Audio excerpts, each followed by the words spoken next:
Hi friends, ഇന്ന് നമുക്ക് ലഞ്ചിന് വേണ്ടിയിട്ട് മാന്തൽ ഫ്രൈ ചെയ്യാം.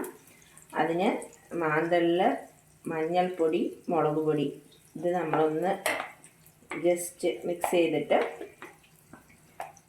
എണ്ണയിലേക്ക് ഇടാം. എണ്ണ ചൂടായിക്കൊണ്ടിരിക്കുകയാണ് കേട്ടോ. ഞാൻ വറുത്ത് പകുതി ആയപ്പോഴാണ് ഒന്ന് വീഡിയോ എടുത്താലോ നോക്കിയത് കേട്ടോ. അപ്പോൾ നമ്മളത് പാനിലേക്ക് ലേശം എണ്ണയെ ഒഴിച്ചിട്ടുള്ളൂ. നമ്മൾ ഫ്രൈ പാനിലായതുകൊണ്ട് അധികം എണ്ണ വേണ്ടല്ലോ എന്ന് വെച്ചു. അപ്പോൾ നമ്മളതെല്ലാം ഇടാം കേട്ടോ.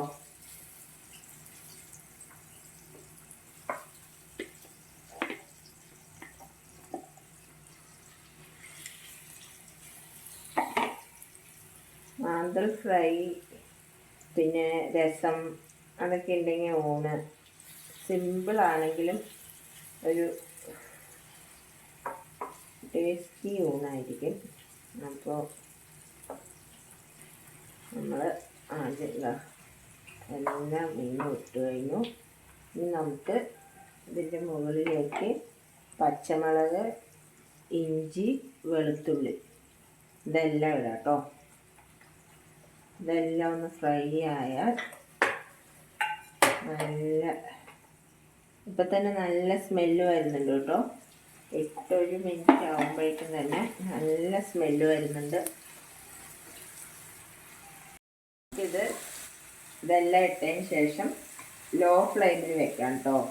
ലോ ഫ്ലെയിമിൽ വെച്ചിട്ട് ഒന്ന് മൂടി വയ്ക്കാം. നമ്മൾ ഒരു 5 മിനിറ്റ് ഇത് അടച്ചു വെച്ചിട്ടുണ്ടായിരുന്നു. ഇനി നമുക്കിത് ജസ്റ്റ് ഒന്ന് തിരിച്ചിടാം കേട്ടോ, മറിച്ചിടാം. എങ്ങനെയാണ് ഇവിടെ പറയാം, നിങ്ങളുടെ അവിടെ എങ്ങനെയാണ് പറയാമെന്ന് കമൻറ്റ് ചെയ്യണേ.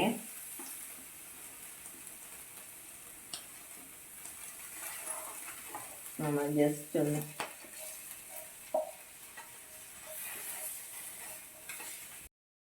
ഫ്രണ്ട്സ്, ഇതാ നമ്മുടെ മാന്തൽ ഫ്രൈ റെഡി ആയിട്ടുണ്ട് കേട്ടോ. ഏകദേശം എല്ലാം റെഡി ആയിട്ടുണ്ട്. അപ്പോൾ നമ്മൾ കുറച്ച് കറിവേപ്പില കൂടെ ഇട്ടിട്ട് ജസ്റ്റ് ഒന്ന് മൂടി വയ്ക്കുക. അപ്പോഴേക്കും നമുക്ക് ലഞ്ച് എടുക്കാം. ലഞ്ച് ഞാനിത് അവിടെ ചോറെടുത്ത് വെച്ചിട്ടുണ്ട് കേട്ടോ. ചോറെടുത്തു. ഇപ്പോൾ ലോ ഫ്ലെയിമിലാണ്, അത് നമുക്ക് നിർത്താം. ചോറിലേക്ക്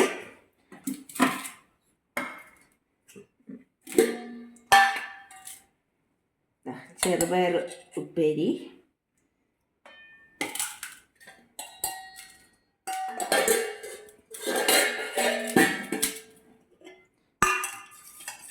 സാമ്പാർ,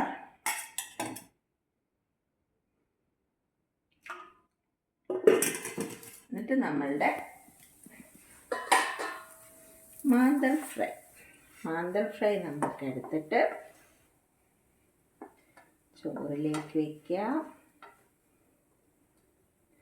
നിങ്ങളെല്ലാവരും ലഞ്ച് കഴിച്ചോ? നമുക്കപ്പോൾ ലഞ്ച് കഴിക്കാം.